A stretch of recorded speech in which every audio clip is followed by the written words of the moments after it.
online as well. We are good. Thank you for that. Before we begin, I will go over the emergency response plan for this room. In an emergency, everyone must evacuate through the nearest safe exit. Those seated in the gallery will take direction from security, and council will take direction from the meeting clerk to evacuate.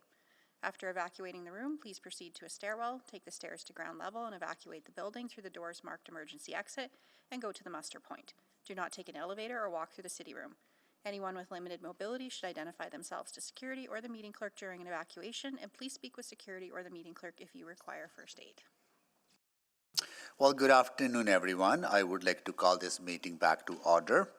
This meeting is the continuation of November 4th, 2024 City Council public hearing, and we are on to item 3.3 and 3.14, which are cross-referenced, and I will do a roll call of council colleagues.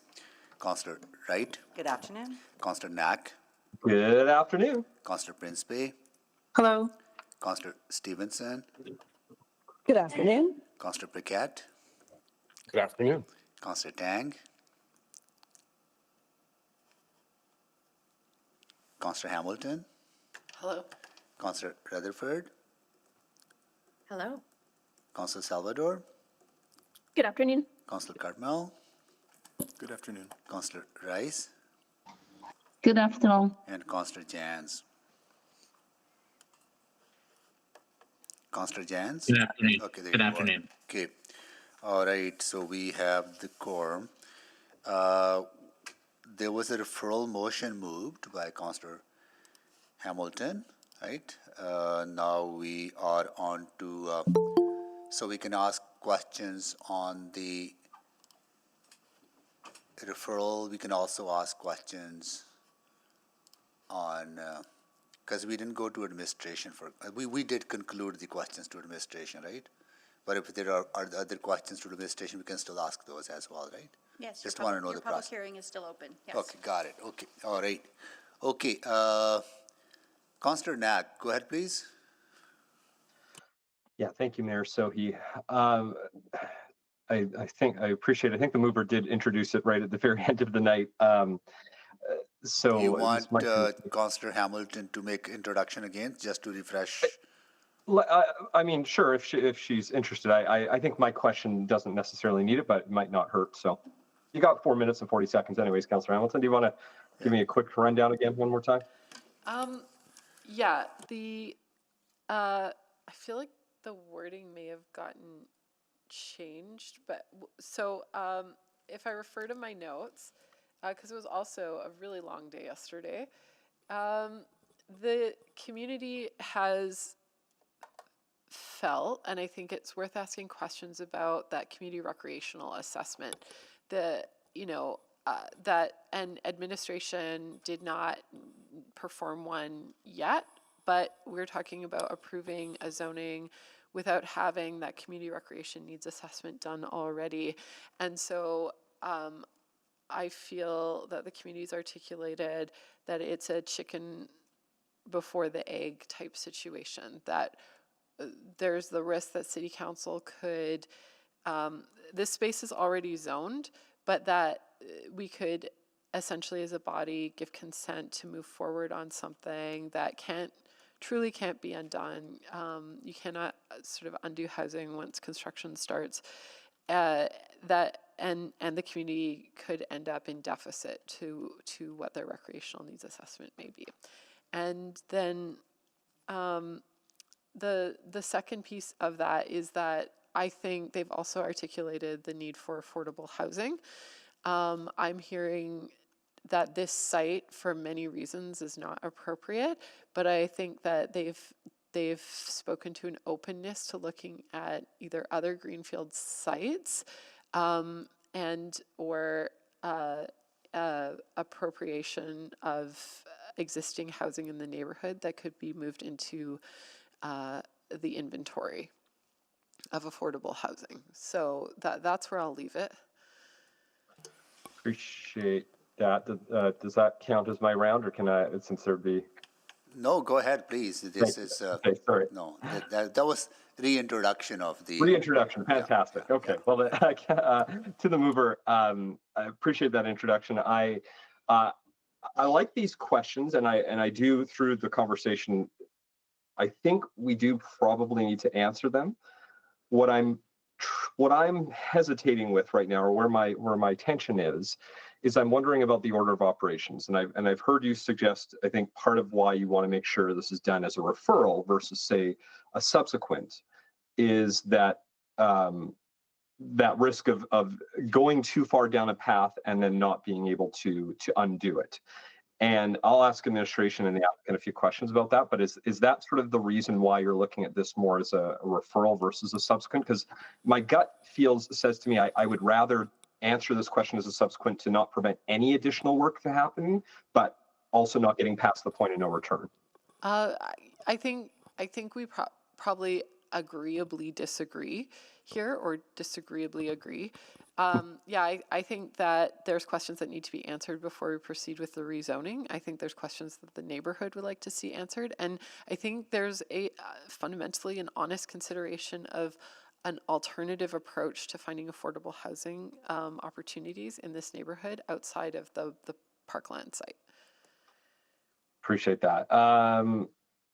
Just confirm, in terms of folks from administration on the legal, is it Ms. Inkman who's still with us today? I'm here, Councillor. Fantastic. So, question for you, because right now we've got a referral motion, and so there is, I am curious about asking questions related to timelines, what work could or couldn't be done pending different versions of this motion, either as a referral or as a subsequent. What's my opportunity to ask those questions? I think the speed of development is a reasonable consideration, especially because we're talking about a referral motion here, Councillor. Okay, so a little flexibility, but yeah, let me know if I stray too far down a path here. So I guess the question, Mayor, so I can ask the applicant questions at this point, or? That's a good question to ask to clerk, because we are not under new information. I don't know if we are able to do so. I could ask admin first, and then let maybe me seek an opinion from clerk on that. I would wait to ask the applicant questions to when you get to new information. Okay. Because you've heard from them all. Okay. Okay, great. Let me then ask administration. So, you know, you've heard sort of where my head's at. I'm sort of, I like these questions. I would like to have answers to these, and I appreciate there's going to be a separate perspective from the applicant, but from the administration's perspective, that would be doing the work, particularly in point one, I think. What does that look like to you, recognizing that there has been tension or disagreement in perspectives around availability of programmable park space? How do you envision doing that work? What does that look like to you? Can you share some thoughts on that? Thank you, Councillor. Administration feels that the work has been done in terms of the open space assessment of the site. The piece that could be expanded upon, I suppose, is a comparison if we're looking to demonstrate the unique nature of this particular community. What I would suggest is that we do not anticipate any new information that would further inform our assessment. We did run, again, some additional numbers. As you know, yesterday we had the numbers that included the dry pond or the surge pond. We've since removed that, and we still find that we are above the thresholds in the UPMP at the 2 hectares per 1,000 people. So again, we do have some analysis that's been completed, and the only piece that would be left would be a way of comparing it at the district level. And we don't anticipate any new information that would further change our recommendations, I suppose. Okay. 40. My question will take longer, so I'll come back around. Thank you. Thank you, Councillor. Now, Councillor Stevenson. Yeah, thank you. I did have a few questions to the applicant, but appreciate now is not the time for that. I guess just 2 minutes, well, maybe to the mover. How would you see this analysis happening holistically. So just in terms of, we talk quite frequently about our need to prioritize some of the renewal deficits we have across the city. So I'm just trying to understand how we prioritize the recreation needs of one neighborhood over other neighborhoods, for example. Is your motion intended to look at that? Or is it just exclusively on this one neighborhood? No, this is just specific to the file. The recreation, not just the recreation needs of Wedgwood, but I think the Wedgwood Heights community, but I think something that's emerged in the course of this discussion is that a vast majority of the users of the park are from outside the community. And so it's functioning in unintentionally, I'll say, because on a map it would look quite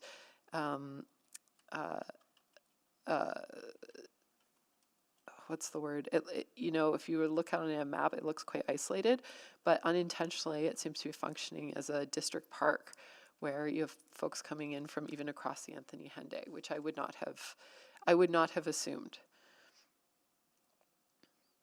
So again, I'm still not understanding if we get to the answers then if we're only looking at one neighborhood versus, let's say, recreation needs at the district level, and then just how. I mean, maybe my assumption is that this would be the basis to inform future investments, and then how we sort of rank those investments against other open space needs across the city. So I think this comes back to what the community was talking about in their submissions, that their concern with the removal of the municipal reserve designation was that there was supposed to be essentially a community a community needs or community recreation assessment that was done prior to municipal reserve removal, which they feel hasn't been done.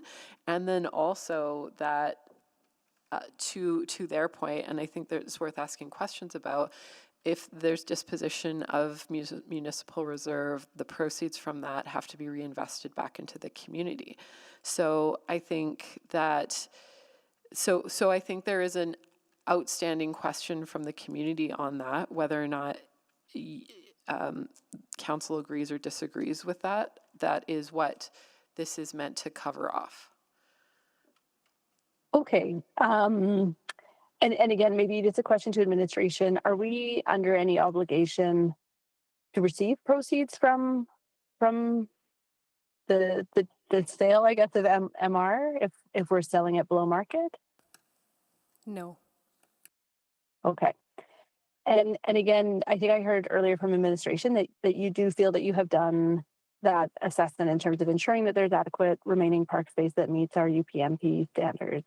That's correct. We've actually done the analysis to consider supply, diversity, quality, and distribution of open space. Oh, okay. So all three of those elements. Okay. Well, thank you. I have no further questions. I'll speak at the appropriate time. Thank you, Councillor Stevenson. Councillor Wright. Thank you. I'm just wondering, isn't there, like, what's it called? The Community Park Amenities Program that's going to take a holistic view of the different recreational amenities within all of our park system or open spaces? I'm sorry, I don't have that answer in front of me, Councillor Wright.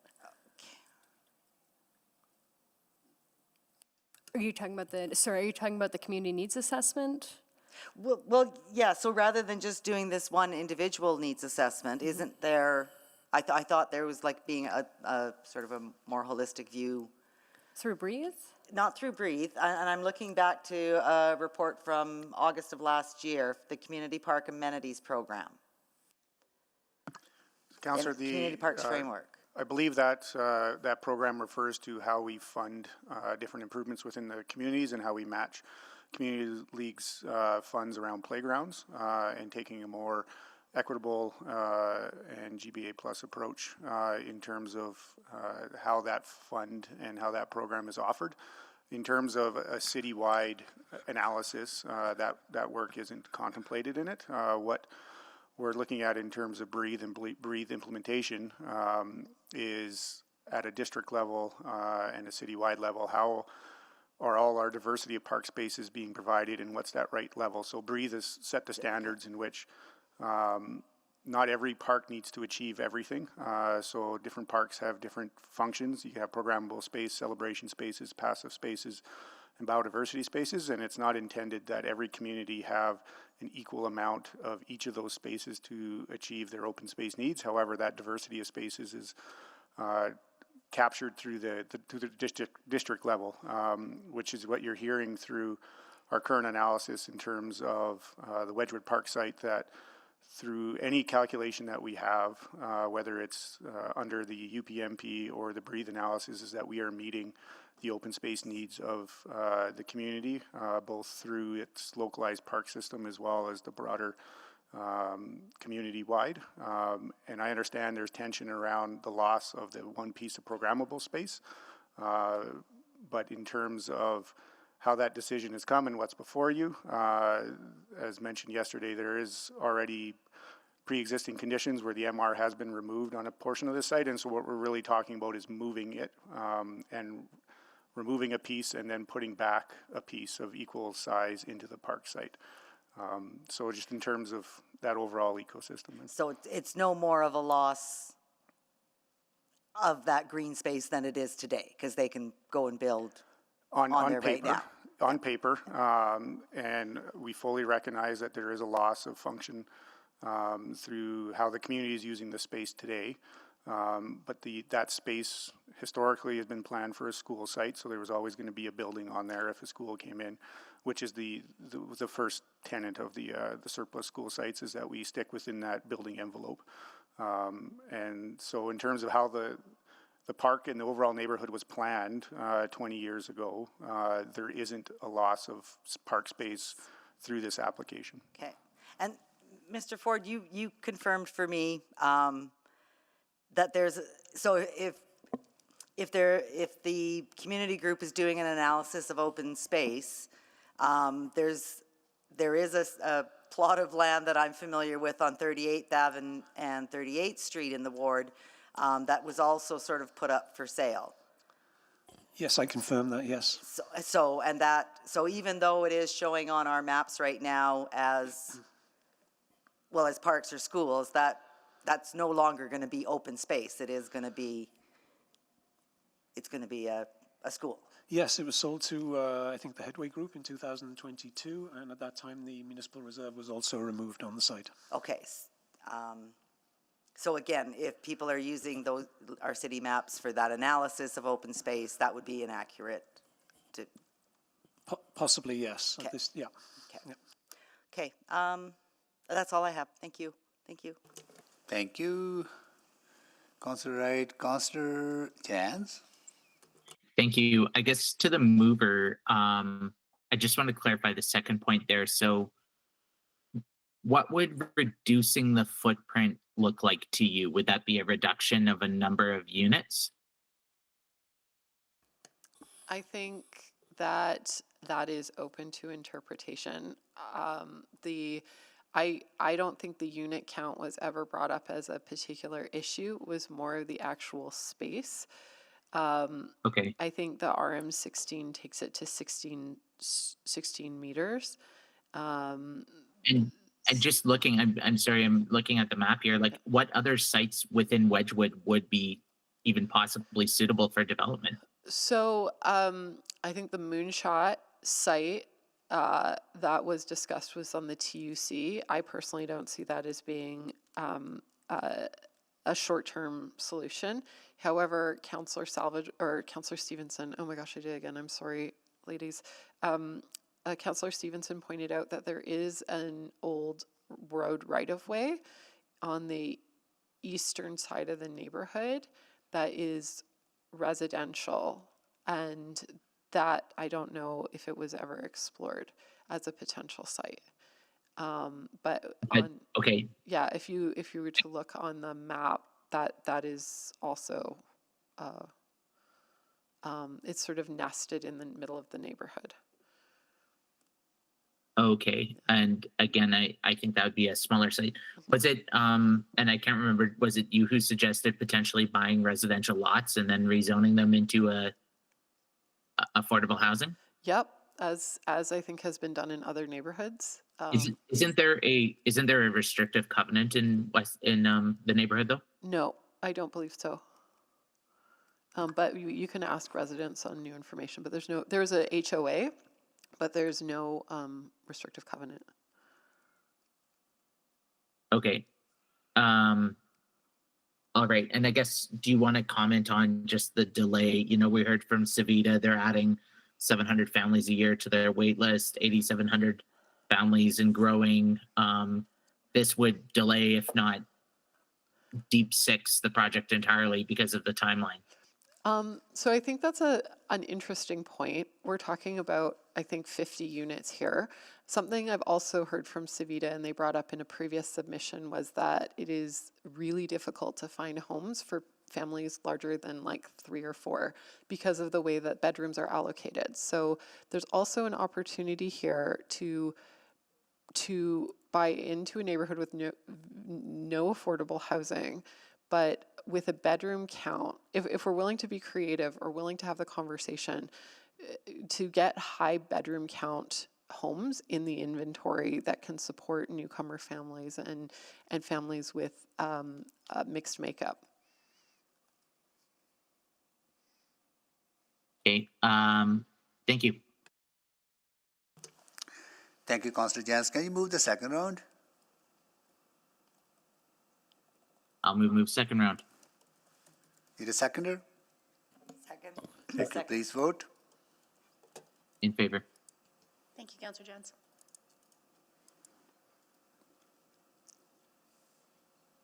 Councillor Salvador, yes. Thank you, Councillor Salvador. Yes. Thank you, Councillor Hamilton. Councillor Paquette, are you online? I am. It's not coming up for me. I'm a yes. Apologies. Thank you so much. We have all the votes.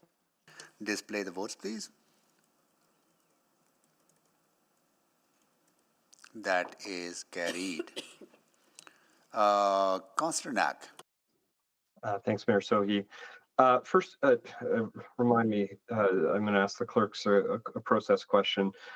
What are the rules around voting for, so if this motion as a referral were to fail, is it in order to bring it back as a subsequent, or is that out of order because essentially council's had a say already?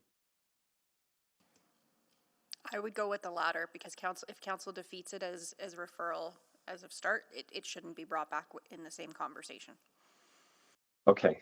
Darn, I was hoping there could be a loophole in that, but I feel like that's been the case before. So I think, I guess, sort of the next question, because I'm trying to, I genuinely want to see some discussion around this. Maybe to the mover, I know in our last round of discussion, we heard from administration that it didn't sound like that there was a lot that was going to go into number 1 if approved. And so I wanted to just get a better sense from you as to what that might look like, because if they're thinking they wouldn't really bring much different, then I don't think that helps advance the case that's being presented by members of Wedgwood. And so I'm just trying to figure out, is it, in your mind, hearing their answer, is there something we should do to change the wording to more directly update what we're hoping to get? That's a fine point, Councillor Knack. I would agree that perhaps we need to be more specific. I don't have better articulated wording at the moment, but I'd be open to amendments on such to satisfy, I think, both what administration has said and what the community has said. Okay, I'll reflect on that because I'm sure we'll be able to ask questions of of our speakers. So I'll reflect on that as time goes on. I think, actually, I guess at this point, probably my questions are more to the applicants. So I'd like to, at that appropriate time, ask them some questions. Thanks, Mayor Sohi. Thank you, Councillor Knack. Before we proceed on this item, I want to welcome some students who are joining us today. They are here. They're from school, Esther Starkman School. Grade 6 class. They are here with the teacher S. Chita and Ward Fieswan, and your ward councillor is Councillor Cartmel right over there. Thank you so much for joining us. Are you here for the entire week or just for the day? Like, just for today. It is around 2:00. Have you done your mock council? You have. Who was the mayor? Mayor, you want to come down to the podium? Come on.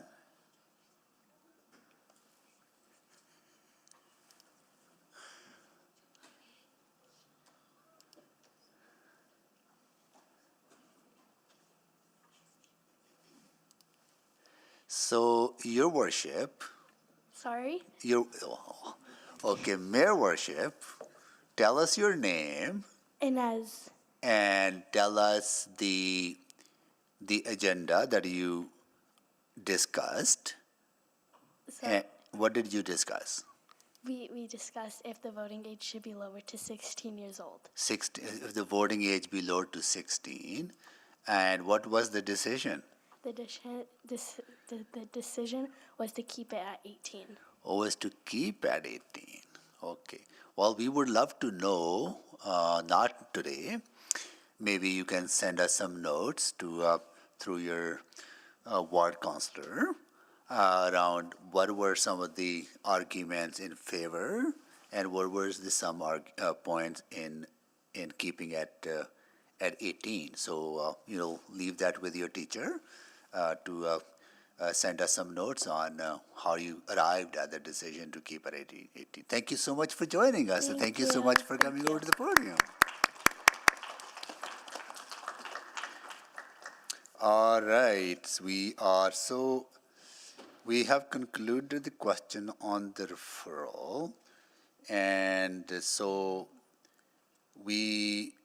clerk, we have to deal with the referral first before, if referral is passed, then goes back to administration, will come back to council sometime in the future. Correct. At that time, there'll be many opportunities for council members to ask questions to everyone.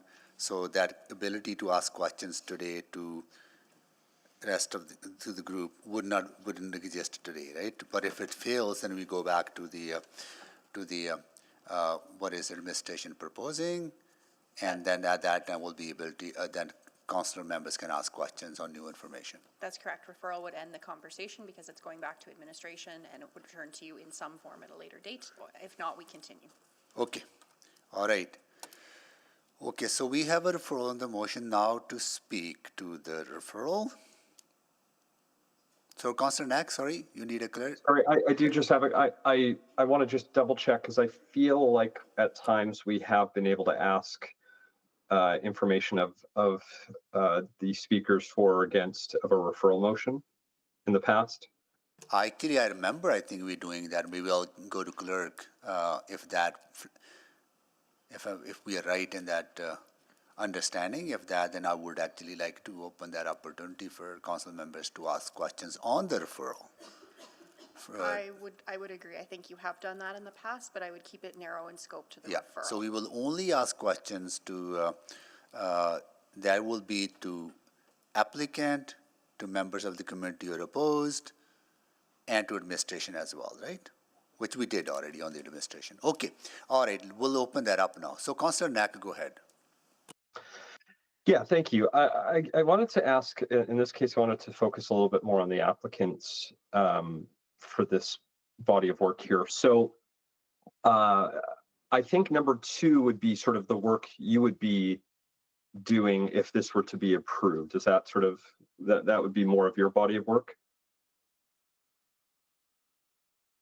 Is that correct? Yes, that would be correct. But it's important to note that from yesterday, we have been engaging with the community on this site since 2014. Yeah.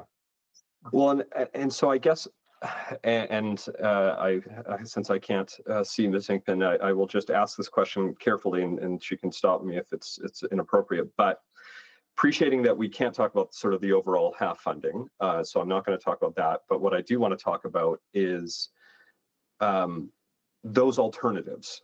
and how we might implement those alternatives. Because I think of our goals, of the goals of the city of Edmonton under sort of the affordable housing banner, is that part of why these sites are being looked at is because they're sort of something that we can essentially give for free, offer for $1, somebody buys it and then develop it. Any other option, my guess is, would have a financial implication, which in turn has a separate set of conversations about how you implement that. So I'm looking to see if that's a reasonable question or not, but I'm thinking no.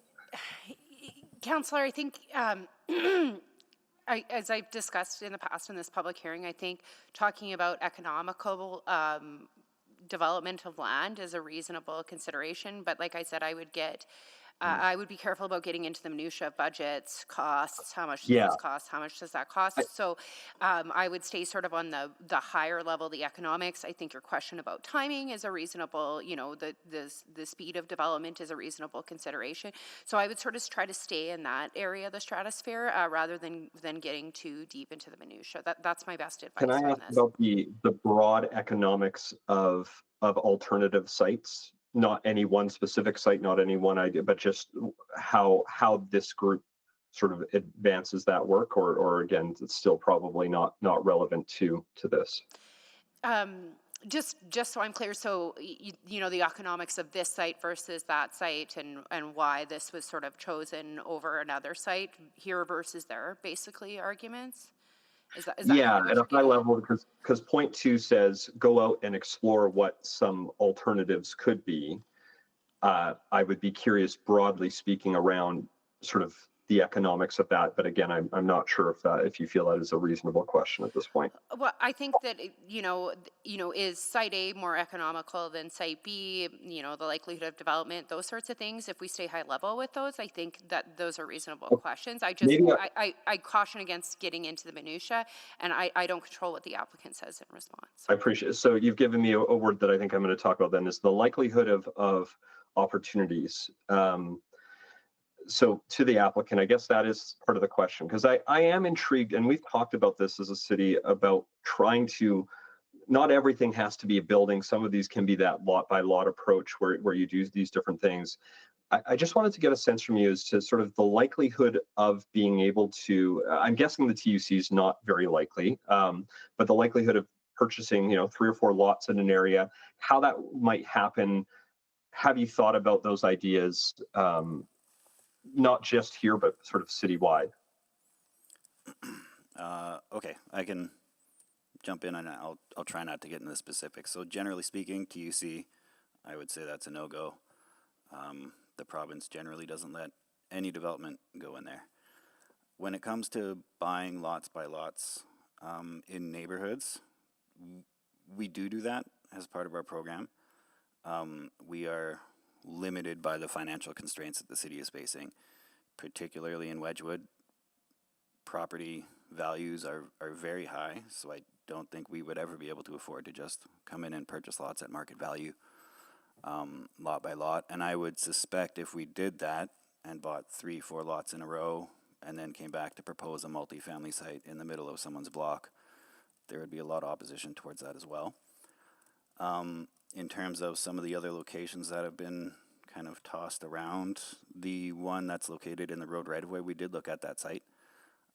Just further to the west, it has some utilities running through it that would have to be relocated, if they could be relocated.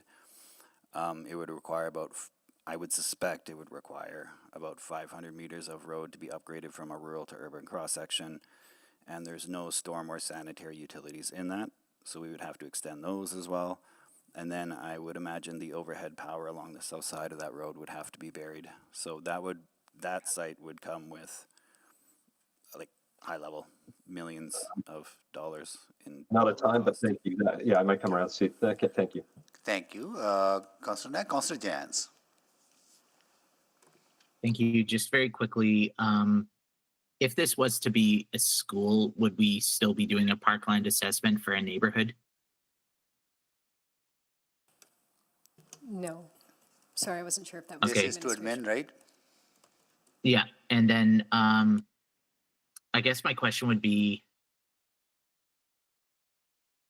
Yeah, well, Councilor Knack hit some good points actually. I think I'm ready to speak to the referral. Thank you. Thank you. Councillor Hamilton, go ahead.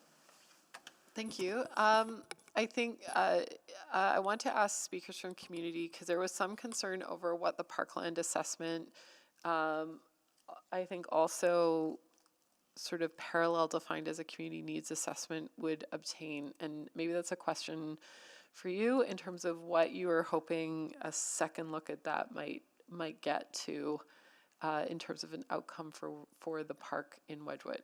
Sure, thanks, Councillor Hamilton. It's Leah again. I think what's being missed here is there's been some misleading information coming from administration, and I'm not saying that it's on purpose. I mean, this is a very complex issue involving the Municipal Government Act, involving the open space policy and the BREATHE strategy, as well as the UPMP. Currently today, Municipal Reserve still designates that site. We pulled land titles in January, and the Municipal Reserve designation is still on the land. In 2012, yes, Council did vote to remove the Municipal Reserve as part of the approval of that zoning, but the work hasn't been done yet, so we are back at square one here today, and that's why the Municipal Reserve is still on the table. So that's number one. Number two, when you remove Municipal Reserve, you have to do a community needs assessment. It is outlined in the BREATHE network plan. I can give you the exact number. It's section 4.10.2.d, and it states, ensure that conversion of open space, including undeveloped school surplus sites, being used as temporary public open spaces, converting it to other land uses are supported by city policy and by a community needs assessment, establishing that the open space in question is surplus to community needs. And the UPMP states something exactly very similar. I have that point too if you want me to pull it up. So this is a big misunderstanding here. Like, a community needs assessment needs to happen before the city is allowed to remove the Municipal Reserve. And in our presentation yesterday, I think we provided a lot of very important information about that, stating why we felt a community needs assessment would actually show that the site isn't surplus. It is a great community need to ours as well as surrounding communities. Sorry, Sarah, go ahead. So to summarize, because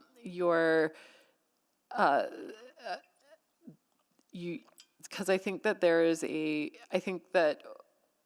in fairness to administration and also in fairness to the proponent, there's different understandings of the process. So you're asserting that because the Municipal Reserve designation was never removed after the rezoning, they just never went to land titles, that the city should essentially be beholden to the BREATHE policy and do community needs assessment. Now, I think what administration is saying is that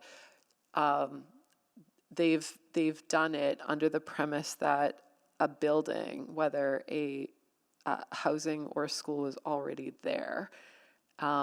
And I think that's where the tension is arising here.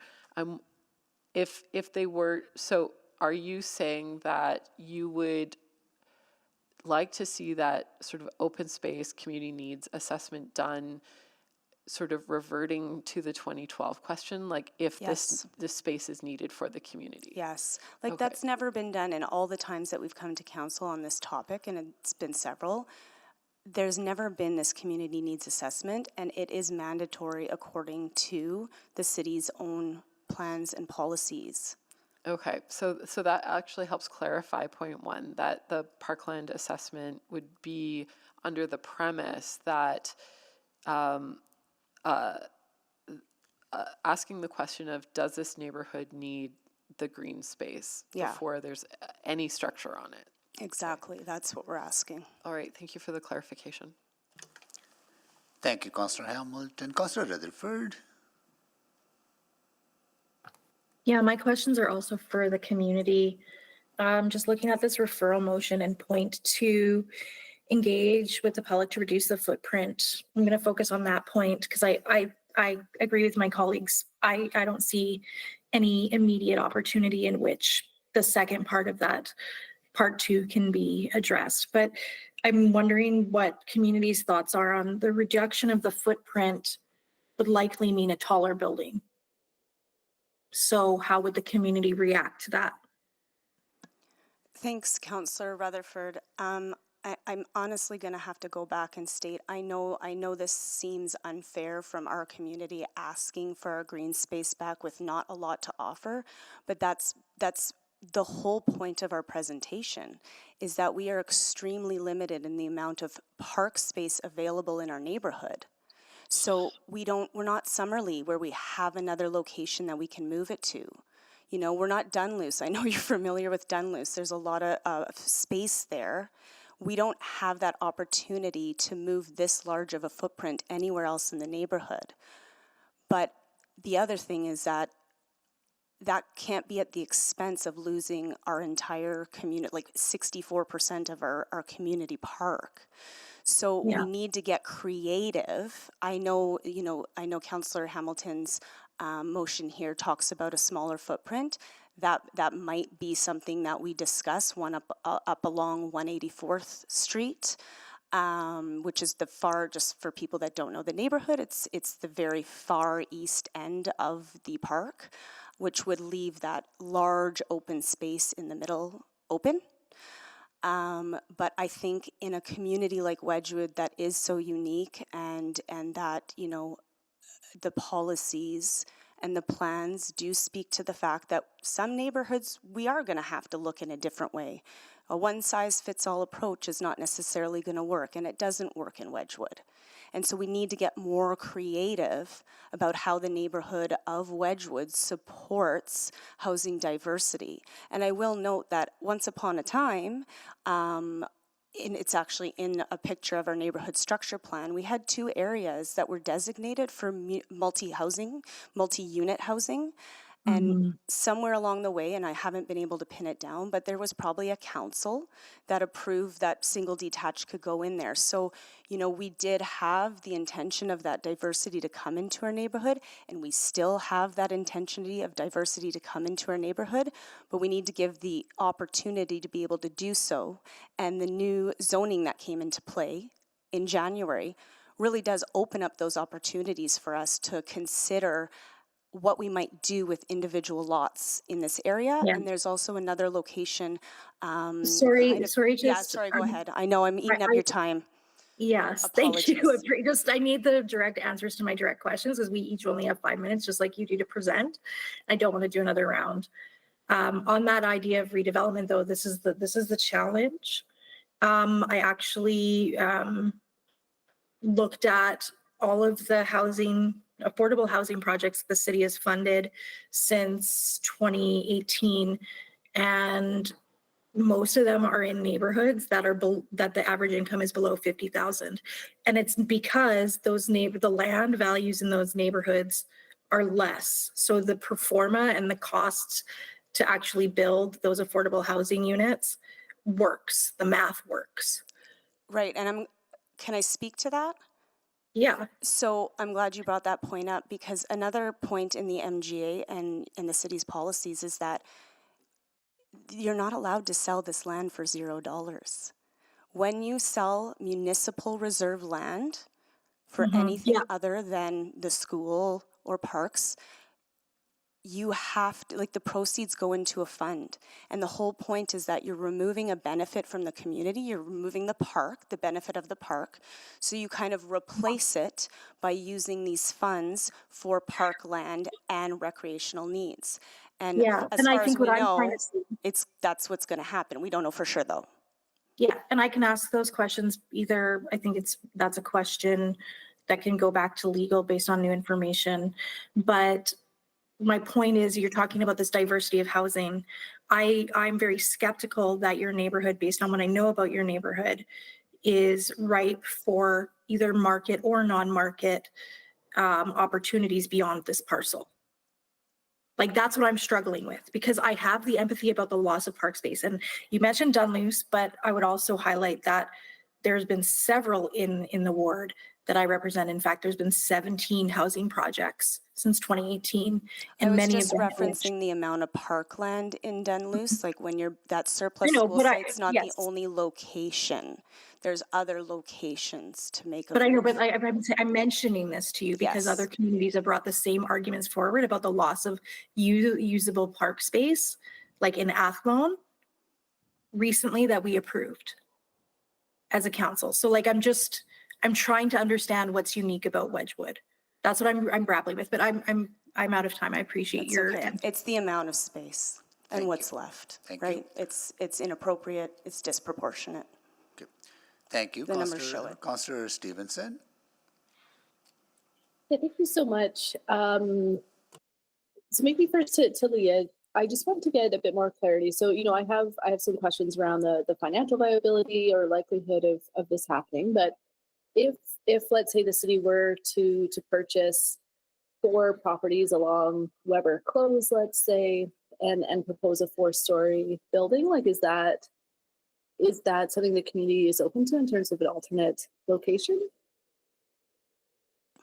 Sorry, turn the mic off.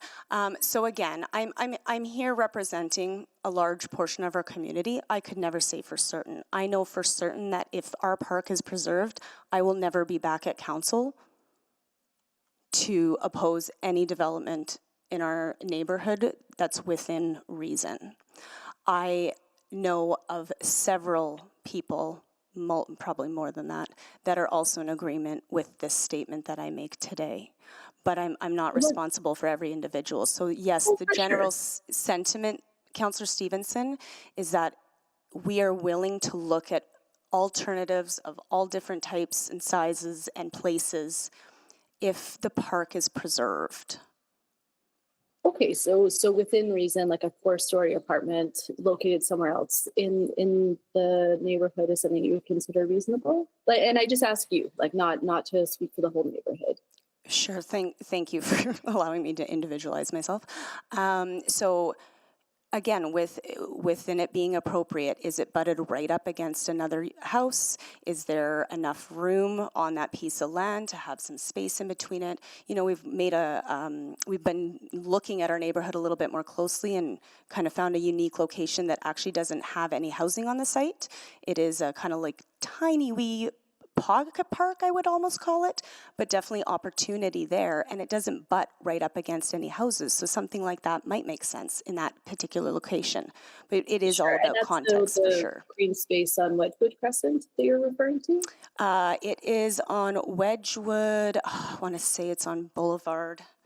I'm sorry, we're called so much, like it's Wedgwood Crescent, Wedgwood Boulevard, Wedgwood Way. I'm going to try and find that for you, and I can give you that exact street location. Okay, not to worry. Thank you for that. Just back to administration again, just want to circle back for absolute clarity. What I think I heard earlier is that the analysis that's been done in terms of the quantity, quality, and distribution of park space in the neighborhood fulfills the requirements of a community needs assessment. Is that correct? It's a parkland or open space analysis. Okay. So, Councillor, just to clarify, just in terms of the difference between a parkland needs assessment and a community needs assessment, the community needs assessment is largely driven by the community as a whole in terms of what they think is missing or is wanted or desired within their community for recreational amenities.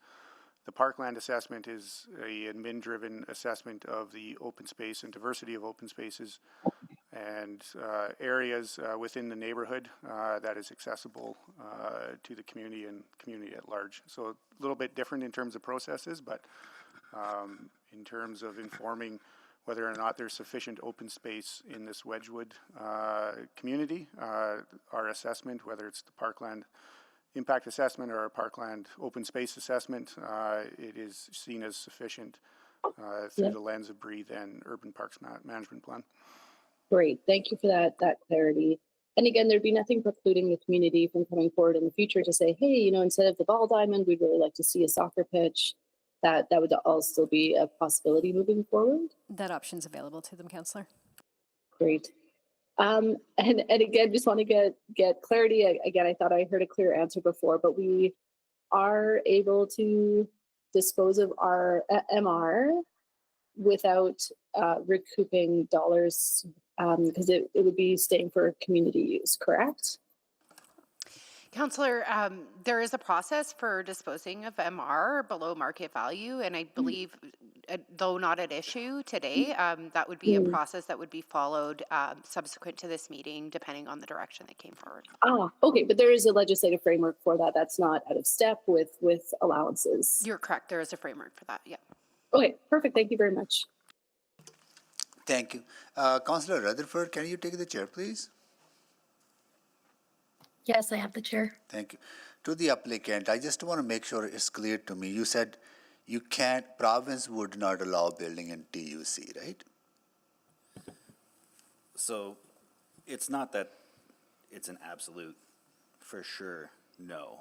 It is just very, very unlikely. When you try and get anything approved through the province, it's a very long process to get it approved. And I've never seen a situation where they allow residential development to occur in the TUC. Okay. Mayor Sohi, I would just add that we do offer these sites to third-party nonprofit housing developers, and I feel it might be unlikely that a nonprofit would pursue a site in a transportation utility corridor, because usually when they're investing their resources for development, they look for sites that have proximity to the amenities that families might enjoy, like parks or playgrounds, transit, et cetera, et cetera. Access. So it may not be desirable from TUC is the not developer perspective desirable. either.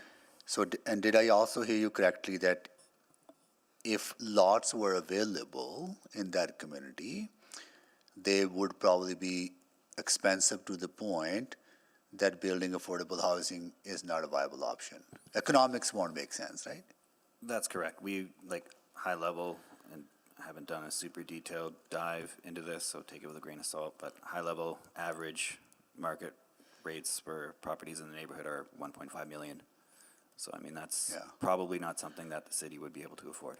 And same constraints with road right-of-way, utility issues, but also cost.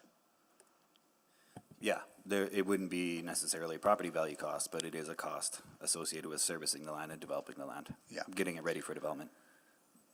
Okay. So if we were to build affordable housing in this community, what is in front of us, what has been already approved, or with these changes, that's the only viable option economically and, land assembly close to services. Yeah, Councillor, it makes use of existing assets. We don't have to go out and acquire land. The services are, generally speaking, readily available. So yes, this is the most optimal site. Yeah. Okay. To administration, again, you heard from the community, being in compliance with MGA. Want to get your sense from our legal. Is this applicant compliant with MGA? I have no concerns in terms of the compliance with the MGA up to this point for the rezoning and so on and so forth. Yeah. Okay, and also you heard from the community about engagement requirement under the MGA when MR is being disposed or changed. Yeah, there's a requirement to hold a public hearing for removal of MR, and that's the process that we're engaging in right now. Yeah, and this is not the first application for changing surplus school sites to other usages. And have we been legally challenged on any of those previous rezoning applications based on the MGA requirement? Yeah, not that I'm aware of. No. Okay, got it. Okay, good. All right, we want to make sure that what we do is legally sound, right? So that's why I'm asking these questions. Okay, great. Thank you so much. I will move the second round. Second. Or additional round. Second round moved by Mayor Sohi, seconded by Councillor Wright, I believe I heard. Yes. Perfect. And can we please vote? In favor. Thank you, Councillor Jans.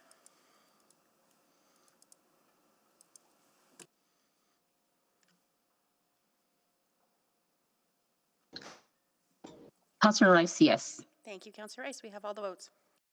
Please display the votes. That is carried, and I will return the chair. Thank you so much, Councillor Rutherford. Okay, I think Councillor Knack was next on the list. No, No, Councillor Councillor Jans. Councillor Jans, go ahead, please. Oh, the Councillor Jans was to speak. To speak. I just wanted to ask the applicant or administration, whoever can answer it, is there a restrictive covenant on lots? Because Google seems to suggest there is, but I just want to... So there is an RC on the lots. It's related to design guidelines. It does place some restrictions on building height, site coverage, and whatnot. I don't know exactly how it would apply to any proposed development. It really does seem to speak to single-family homes, so I don't know how it applies to multifamily developments. So we don't know exactly how it would apply, but there is an RC on title. I can answer that for you if you like. And it's Councillor, right, you want and to, it's in Councillor line with Jans, the you want to site. ask that question to community members? It's in line with what I don't. administration. Well, I don't know if it. I mean, I think there is one. I mean, I don't want to get into the technicalities because we don't even know what would be proposed. So, I worry I'd be going down a rabbit hole there. I promise you wouldn't, Mr. Jans. Sure. Oh, I don't know who's speaking, but sure, It's if you want to. So no, the administration's right. There's a restricted covenant on the areas that cover the single detached homes. There's currently no restricted covenant on the park space where the surplus school site is. So we have no, and our restricted covenants. It's our homeowners association, and a lot of that is, like the administration said, based on design guidelines, et cetera. And so what we've understand, because that land, that surplus school site land, isn't under restricted covenant, that there's a separation there. So Yeah. Okay. I hope that answers, your question from both sides. It does. Yeah. Okay. Yeah. Yeah. I think I'm good. I'm ready to speak to it again. Thanks. Thank you, Councillor Jans. Councillor Knack. Thanks, Mayor Sophie. That does make me want to ask one more question, just to the community. From your knowledge, does the existing restrictive covenant prevent any multi-family homes, whether that be row housing or an apartment building, anything like that?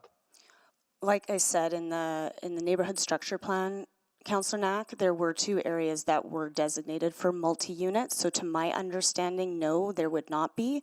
You would definitely be better off if Marshall Hundert's on the line. He is the Vice President of the Homeowners Association, and is much better versed than I am on this topic. And he would be able to answer that better. But as far as I understand, no, that would not be a restriction. Let me just check. I thought I saw Marshall earlier, but I'm not seeing Marshall on the list right at the moment. And if you are here, Marshall, can you just speak up in case you're under a different name? Okay, it doesn't look like it. All right, that's still helpful in context.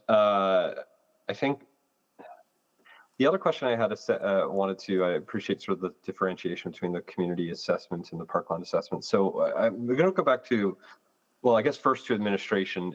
This says a future city council public hearing. Normally we'd like to be a little more specific. So, can you walk me through if this were approved? I know you're saying you might not do a ton more. So do you have a sense of what a timeline would look like for that body of work? Usually takes about 6 weeks to do the analysis. And then, so if you did that way, now the question would be, is that going to be sufficient enough for what has been raised by folks? And I guess I'll tie that in maybe to the applicant as to what number 2 would look like, or what they would envision for a timing question. And I would just... Travis here, just in terms of the motion itself, the reason why it doesn't have a date on it, because it is difficult to pin down, especially the part 2, around finding different sites or working with the community league to come up with a different footprint. So that's why it's open-ended in terms of coming back to a future council. Okay, that's helpful.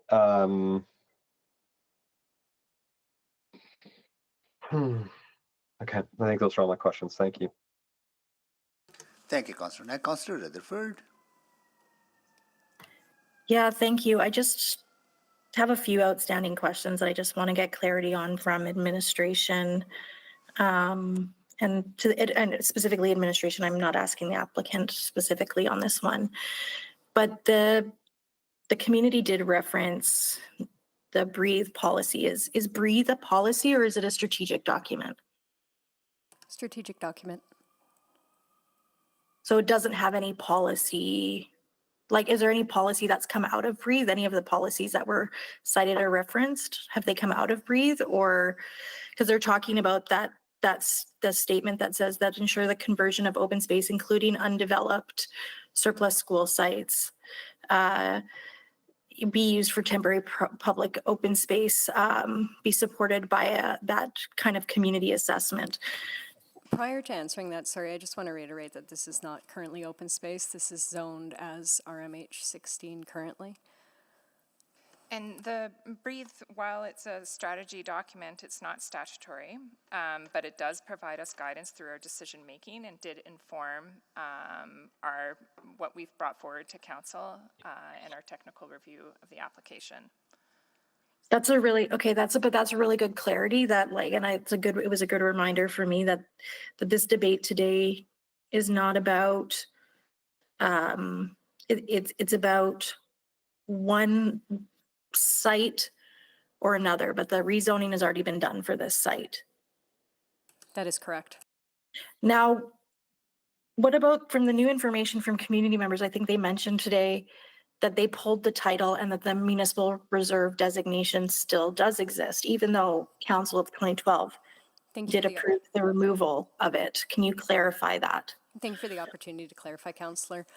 When the rezoning took place, there was no subdivision associated with it, and so it wasn't brought forward to land titles. And so, again, with the subdivision being brought forward, we could then register that on title now. It was approved by council. It just wasn't effectively registered at Alberta Land Titles. So I guess the question I have, and it would maybe be more to the applicant than on this one, if this referral motion passed, could you in theory would you have to follow that direction, or could you also just subdivide based on what's already approved under the option A? Councillor, I think if we were given a motion to go back and do some analysis and then come back to council, we would follow the spirit of that motion. I don't think we would advance. Okay, but so if this referral fails and the bylaw fails, that would be your, like, the third. So it's basically like order of magnitude referral. If referral fails, bylaw. If bylaw fails, you would potentially go back to that already zoned footprint and subdivide. Correct. Is that, okay, I just trying to get an understanding of the sequence if things fail along the way. Okay, that's all my questions. Thank you. Thank you, Councillor Rutherford. So that concludes the questions on new information, right? And also on the, not new information, I think community's input into, and applicants, administration's input into the referral motion. Okay. All right. Okay, now we have done that. All questions have been concluded on the referral. Now to speak to the referral and open the floor for that.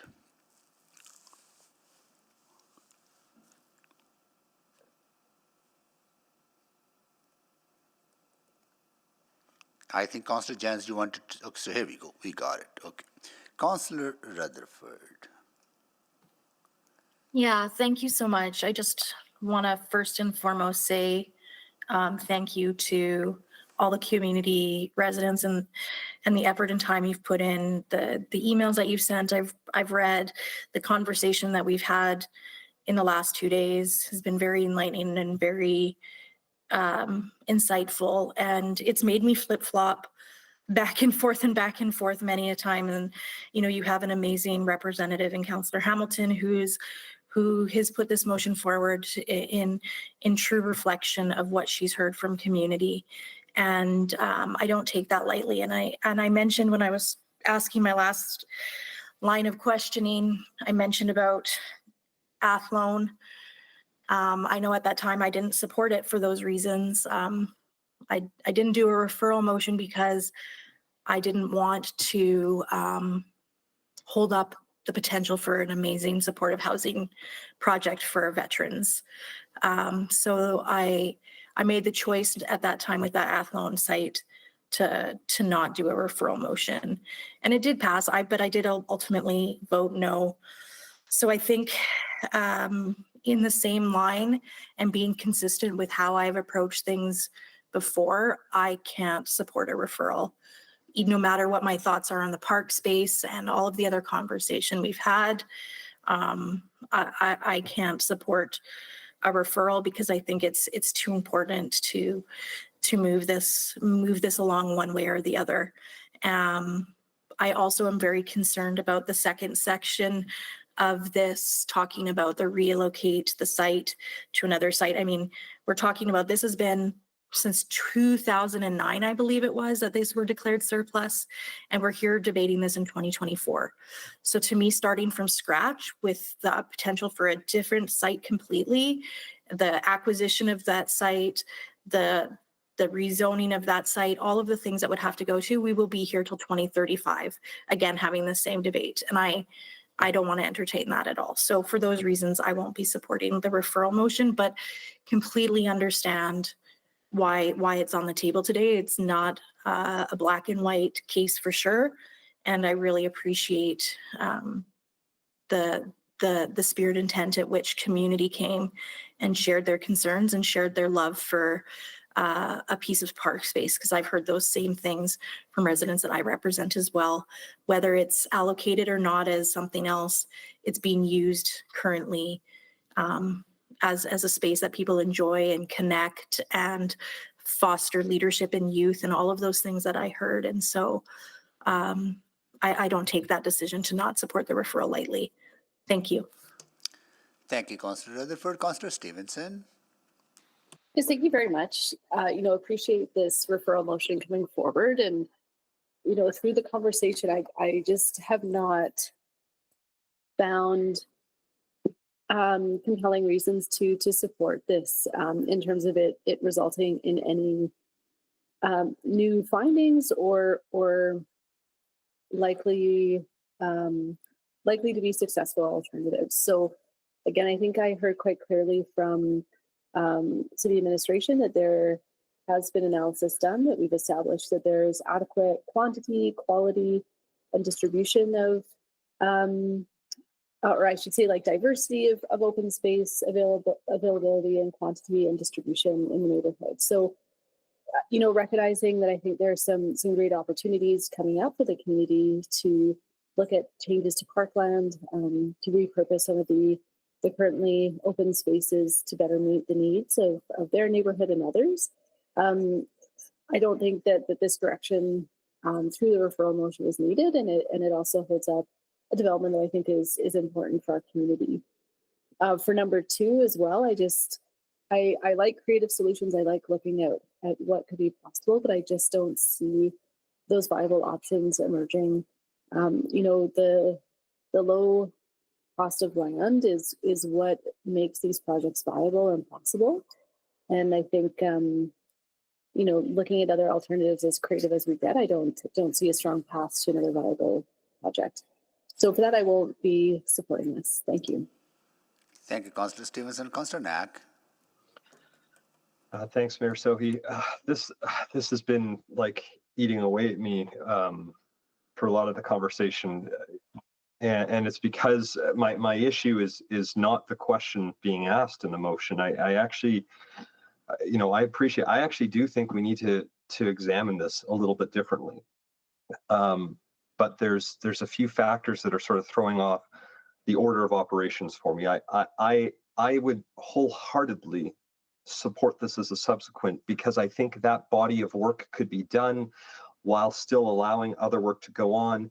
And before you would make any sort of final decision, I think we could get some of those additional answers.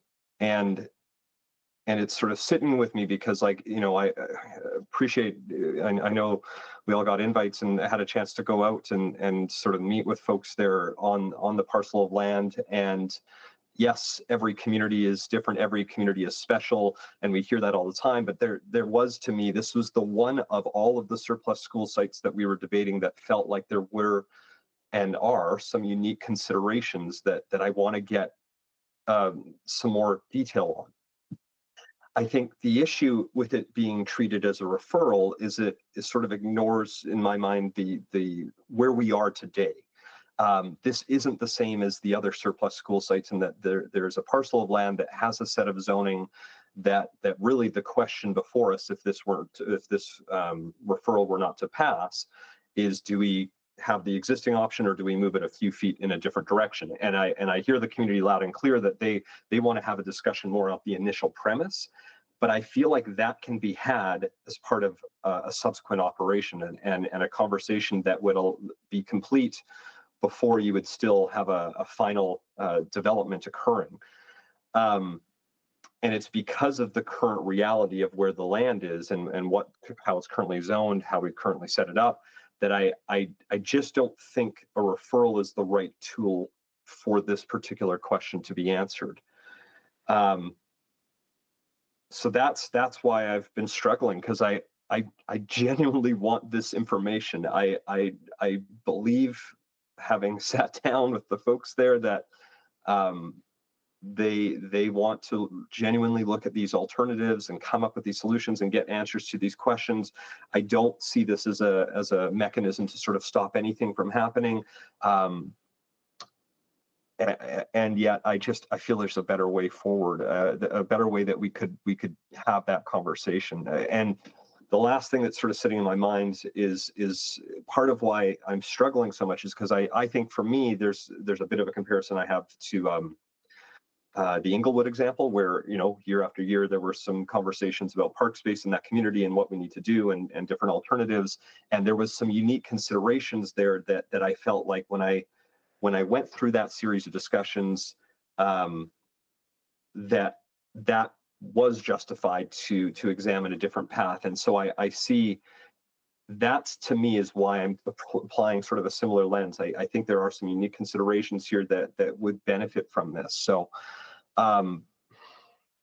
but I just don't think as a referral, this is the right way.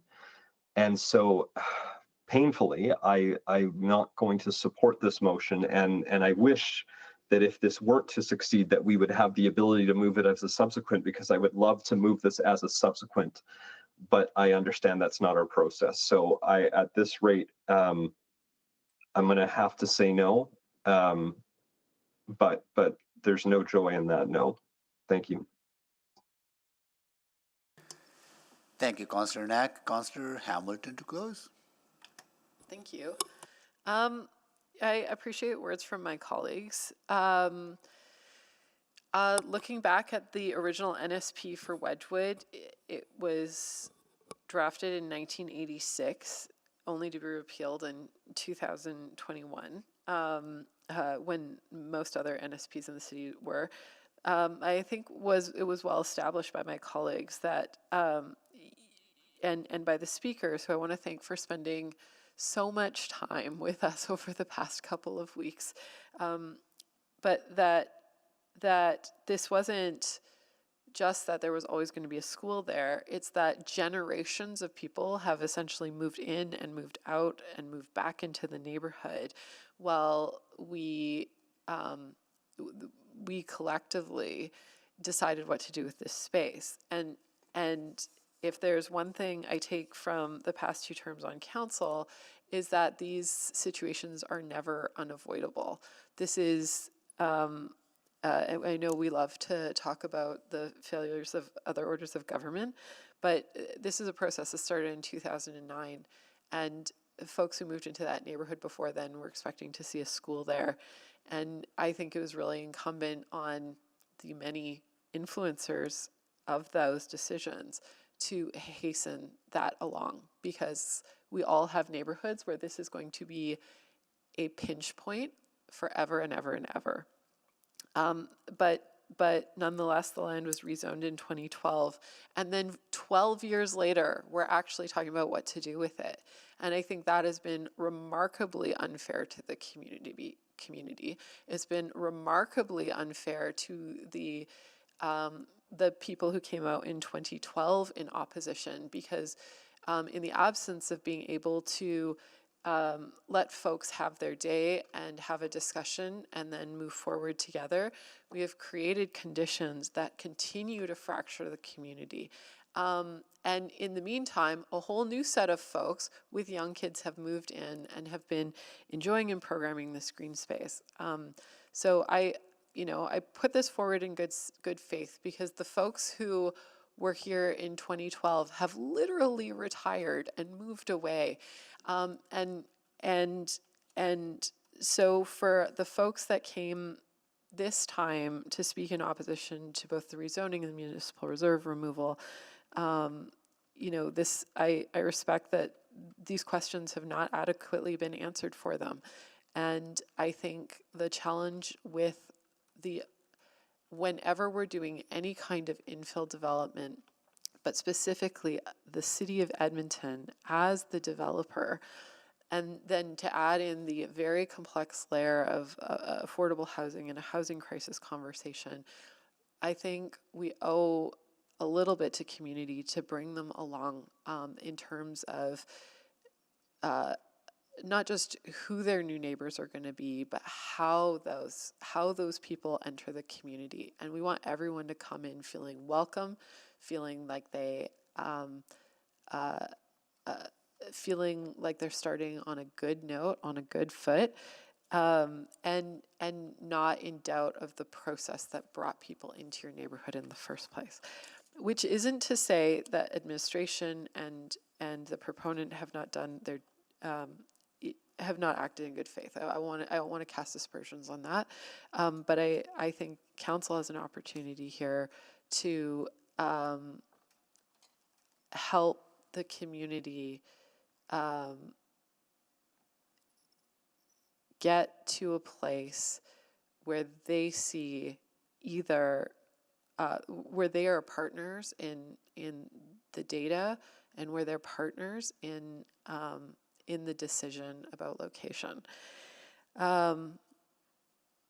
So with that, I'll just thank the community members again who came out in large numbers and who volunteered their time to learn so much about municipal government over the last year, and I hope that this has your support. Thank you.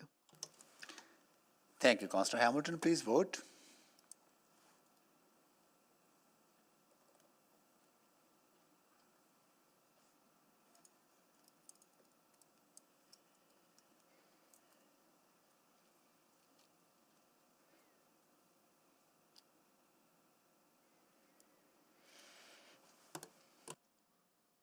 We are waiting for 3 votes.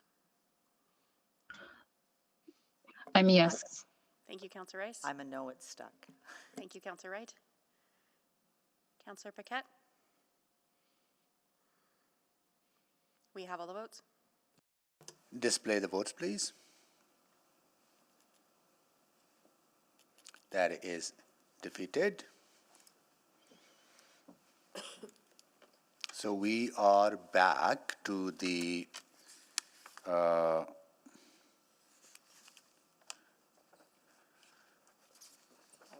bylaws, right? And we concluded questions to administration, right? Mr. Mayor, I can move No, closer. hold on. There's another process that we have to follow. Yes, hold on, Councillor Jans. We concluded the questions to administration. Now I will ask if council members have any questions to administration, to the applicant and members of the public on any new information arisen out of the previous conversation that they would wish to ask questions about. Councillor Hamilton, go ahead, please. I think maybe back to the community, and there's a couple speakers online as well, but in the absence of, so now we're back to the question of should it be in Site A or Site B? And we didn't hear a lot of input through the submissions on Site A versus Site B. I think it'd be helpful for council to hear whether or not this should be approved today or if the site should revert back to Site A. And I would go on, you know, I know there's a lot of folks listening, so I might ask that you keep your submissions brief. And Site B, to recall, for your recollection, is pushed further to the northeast versus Site A, which is sort of central to the park. So Councillor Hamilton, do you want to hear just from me, or would you like to hear from other people online? You, but I also see Eileen Ryan's online, Iris Kirshner is online. I think it would be helpful to hear different opinions. And as well, that it may not be, that you are only, I'll caveat, you're only speaking for yourself. Only speaking for myself. Only Okay. speaking for your, because I think it's a lot to put on any one speaker in terms of taking ownership of So my community doesn't revolt against me after I've done all this work for them. Hi, everybody online. So honestly, Sarah, if you're putting a gun to my head, because we know we don't want this, right? We don't want a development in this park. I think it's been very clear as to why. We have data, we have qualitative data, quantitative data. But if we're here, the motion was defeated. Very disappointingly, by the way. If you put a gun to my head, I would say move it. Okay. All right. Anyone else? Hello, my name Hi, is... Council. Oh, sorry. Okay.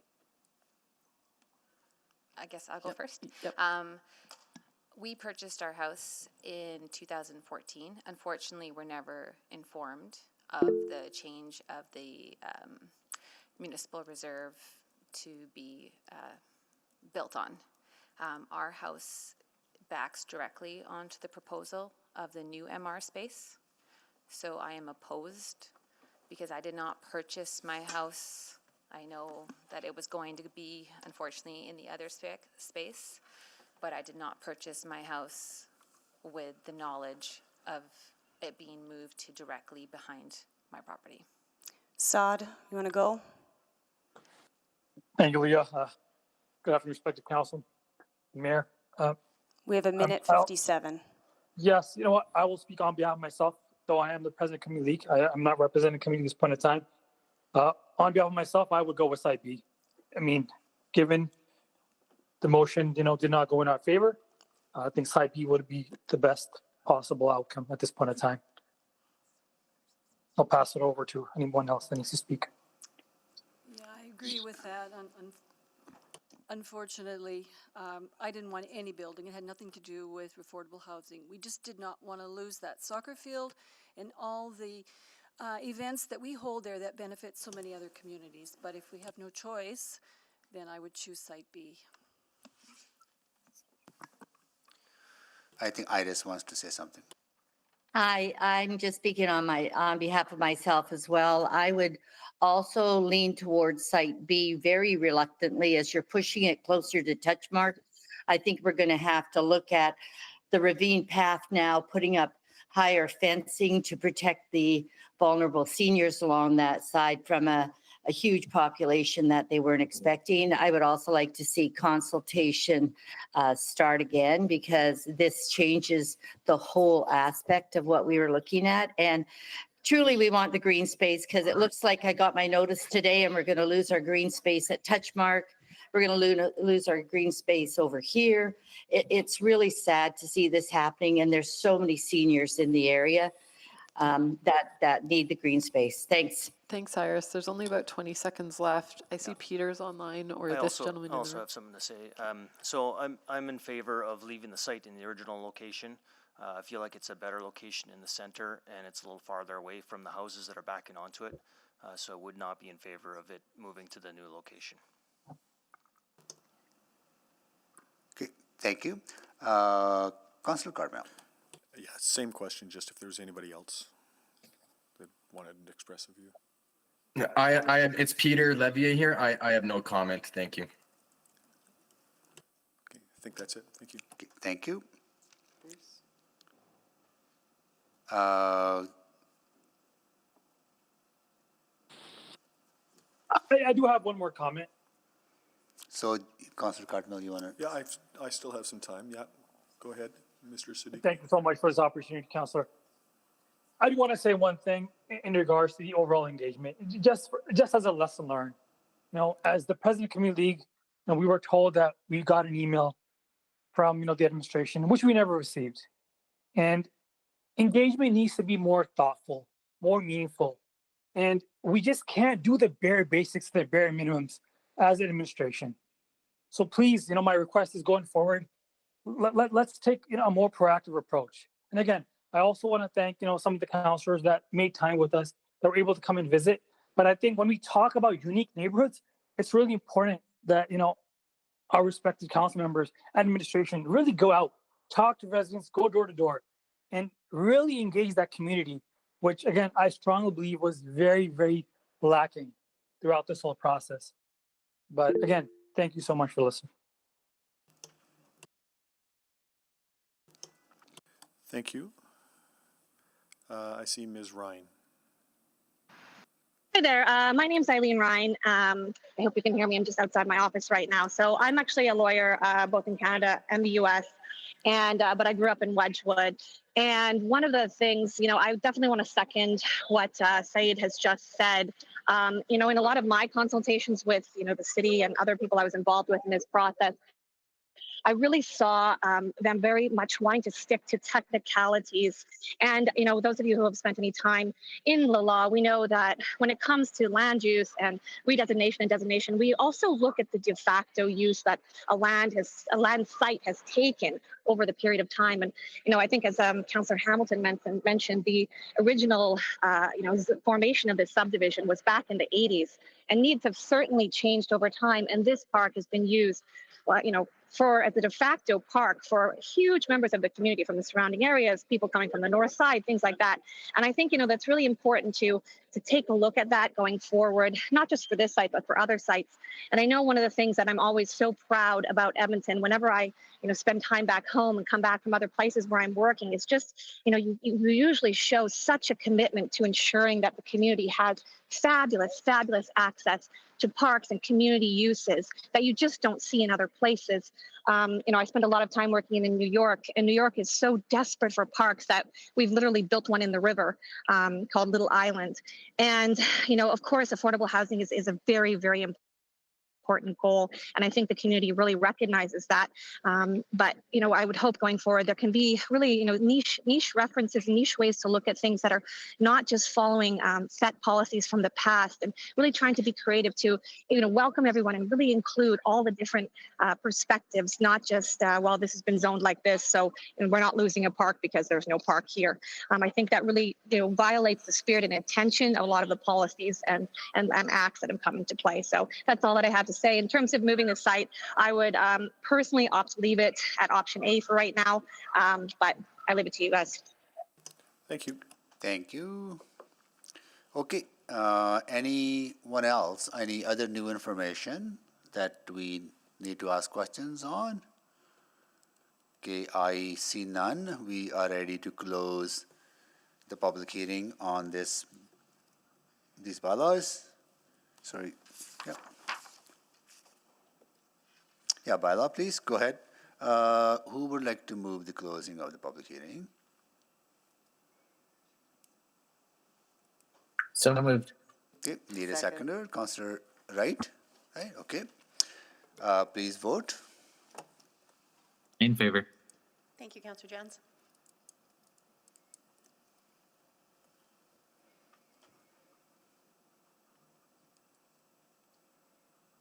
We have all the votes. Display the votes, please. That is carried. I'll move first reading. Second. Okay, so we have first reading on the floor. Now to speak.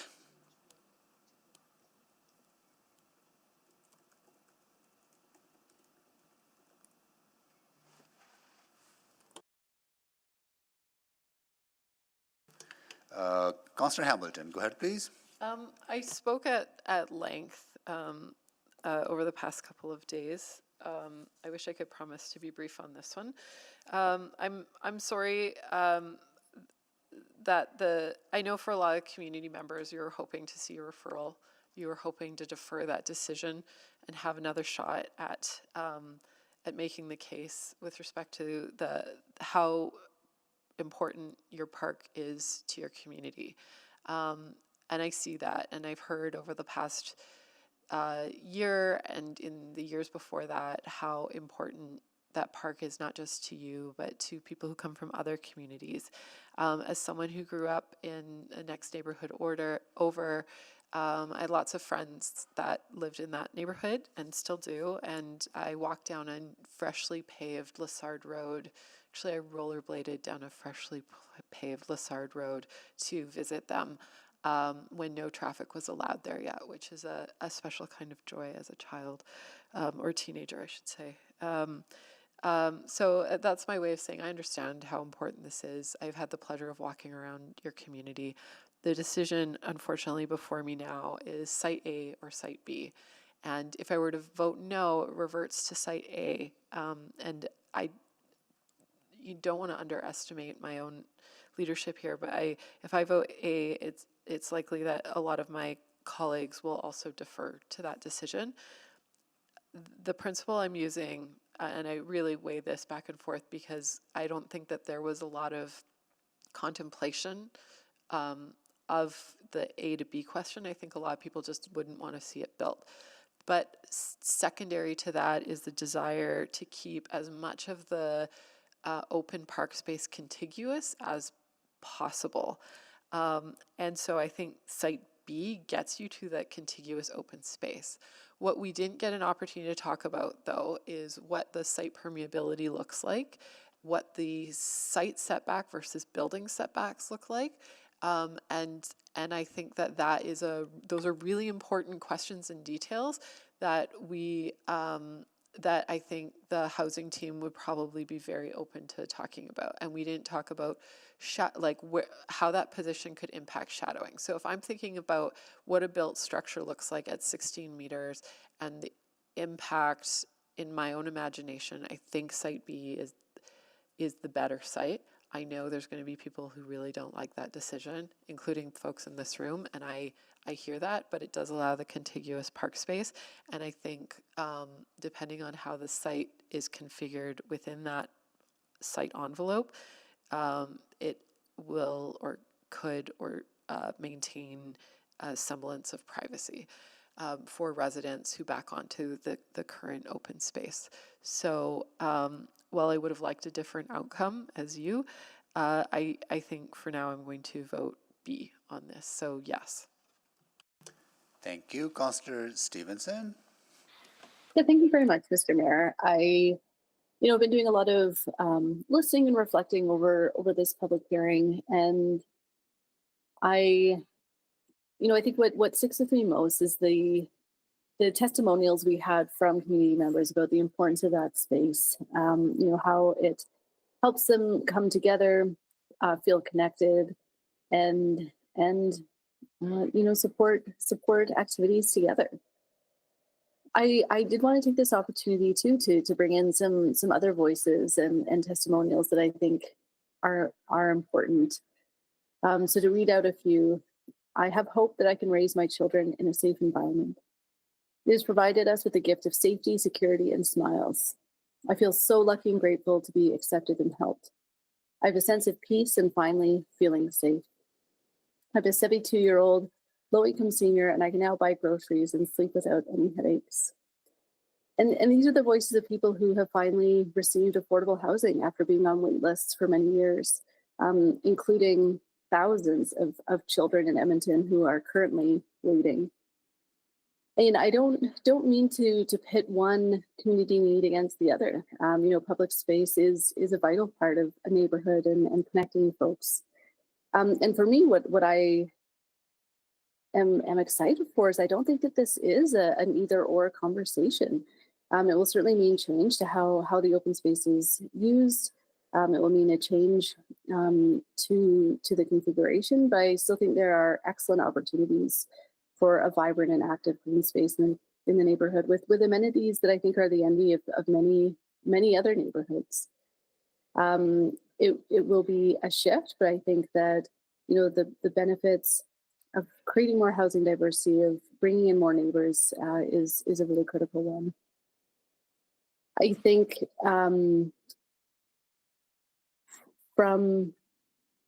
the community, I know I think you've shown up with passion and understand that our processes don't always lend themselves to the exact types of conversation we'd like to have, but there's that has been the process, and no need for apologies or concerns about that. I've been impressed again by the community coming together, and I hope continue to see the strong welcome that this neighborhood has shown for people from other neighborhoods using this park space. Look forward to seeing this neighborhood continue to welcome new neighbors into this incredible community spirit. So thank you. I'll be supporting this rezoning. Thank you, Councillor Stevenson. Councillor Wright. Thank you. I think I mentioned yesterday that I was conflicted on this this whole item because in my neighborhood I too have lost some of that park space, the place where the kids played soccer. But then I see what became of that, and it's a wonderful community in the First Place program. One of my staff members and her family actually live in that development, and so they are so happy to be able to have found some affordable housing that they could call home. I hope the community can come together to maybe be able to find how to reuse the remainder of that space that's left. I think the main pocket, the decision between A and B, I think the main pocket of the development isn't moving any closer to the homes. It appears to be just moving closer to 184th Street. So I think I will, in order to allow sort of more continuous space with the existing community league structures and that, I think I will be voting in favor of moving it over to B, and I'll just leave it at that. Thank you. Thank you, Councillor Wright. Councillor Rutherford, can you take the chair, please? Yes, I have the chair. Thank you. During my term on City Council as a councillor, now as mayor, I have sat through a number of surplus school rezoning discussions. And we always hear from the community members, which I always appreciate, that they're concerned about losing green space, programmable space, and I hear that. And they also tell us that they support affordable housing, which I appreciate because we have a huge need for more affordable housing in our city and in every community within our city. But I also believe that consistency is the hallmark of fairness and good governance. Exceptions should only be made in rare circumstances in order to, follow that consistency. And the concerns that I heard from Wedgwood residents are pretty much similar to what I have heard from other communities during my time over the last decade or so, and also in the last couple of weeks, because this is not the only surplus school site that we are debating. I also recognize that change is not easy for community members, and as it was not easy for many other communities that have gone through the same process. I know change brings anxiety and many questions to which answers may not be readily available at this time. And I am confident that those questions will be answered as they were answered in other cases. Green spaces are important in every community, so are affordable housing, because affordable housing and diversity of housing choices are the cornerstone of a vibrant, healthy community. Although, in Edmonton we are recognized as an affordable city, but it is also a reality that in Edmonton we have some of the lowest amount of non-market supportive housing available anywhere in the country. 49,000 families are in core housing need in our city, many with young people. 1 in 8 households, 1 in 4 renters, and 1 in 3 indigenous renter households pay more than what they can afford for housing cost, or live in crowded or unsafe conditions and cannot afford to move. They deserve to have a decent and appropriate place to call home. I think what frustrates me, and Councillor Hamilton articulated that, the amount of time it takes for how slow this process is and the amount of time it takes to build on these sites. Had we moved earlier, we wouldn't be having this discussion. And I hope that is not the case now. I hope that as we move forward now, that we are not here again 3 years from now, 5 years now, having these conversations. We need homes today, and we need affordable homes. We needed them yesterday. We needed them a decade ago. We need them now. So my challenge to the applicant and to administration is this, that if these sites do not move forward quickly, then do not come back for changes. Because if I'm here sitting whichever seat, right, if I'm here, I will not be supporting administration and applicants if these changes do not take place, if we don't have the shovels in the ground as quickly as possible. So I will support this now, and let's see what happens. And if this doesn't move forward, then maybe we need to revert these back to what they are today. Yeah. Thank you. And with that, I'll go to Councillor Jans to close. Nothing further. Okay. Please vote.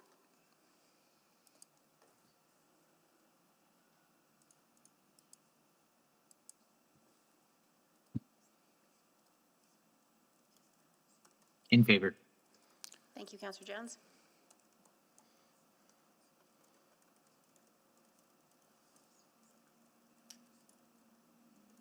Councillor Rice, are you with us? I do, but it did not show up on my screen. I'm no. Thank you very much. We have all the votes. Okay, please display the votes.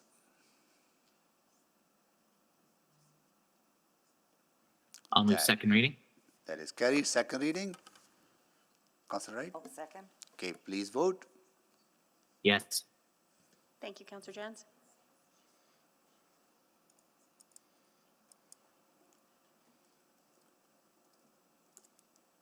We have all the votes.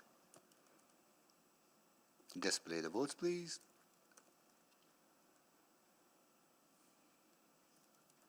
That is carried. I'll move consideration of third reading. Second.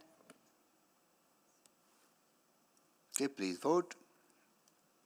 Yes. Thank you, Councillor Jans. We have all the votes. Display the votes, please. That is carried. I'll move third reading. Second. Okay, please vote. Yes. Thank you, Councillor Jans.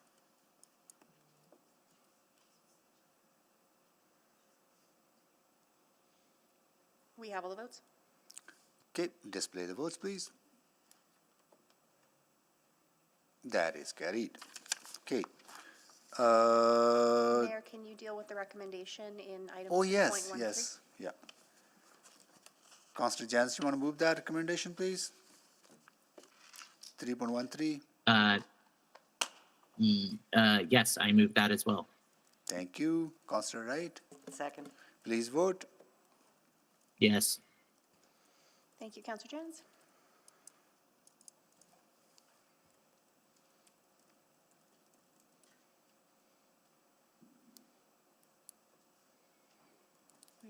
We have all the votes. Display the votes, please. That was second by Councillor Wright. Yes. Okay. That is carried. Notices of motion. Point of order. Councillor Rice, yes? Yes, so I just voted wrong and for the before this vote. And so I would You voted wrong for. incorrect. Yes, before this one, and then so I would like to change my vote. Okay, we will reconsider. Can I just clarify, Councillor Rice, was that for the bylaws or for the recommendation regarding the reserve? Oh, the bylaws. So you would have to unless. For the bylaws, yes, to the. No, just this one before this one. Which is 3.13, which is the No, removal of. it's 20956. Okay. Would that be for all three readings? Yeah, so the moves the site from the original to the others for that one. Yeah. So before this one, before the one we just voted. Sorry, apologies for that. So can that be corrected in the record? You can recall the vote because we are still, these items are being dealt with together, so, but we would have to revote on the bylaws. So we would have to start from first reading. First reading to second, okay. Okay, so can someone move the reconsideration, right? You can recall, I'm okay with you recalling it because we are still within the same. Oh, so we can recall and start over? Yeah, Okay. we'll just start Okay, over. all right, so please, moved by Councillor Jans, second by Councillor Wright. Please move for the first reading of bylaw 20956.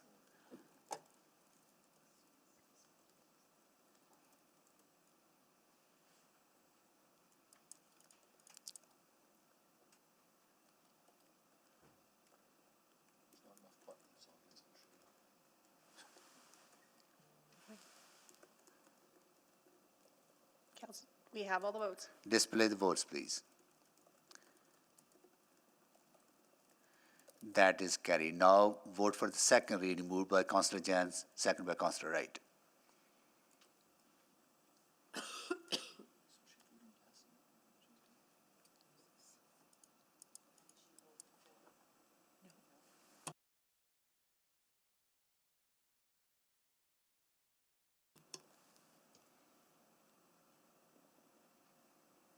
Just waiting for one vote. We have all the votes. Display the votes, please. That is carried. Now please vote for consideration of third reading, moved by Councillor Jans, second by Councillor Wright.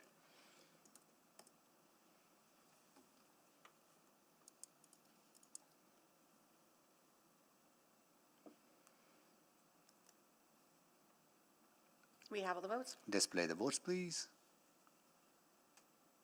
That is carried. Now please vote for the final reading, moved by Councillor Jans, second by Councillor Wright.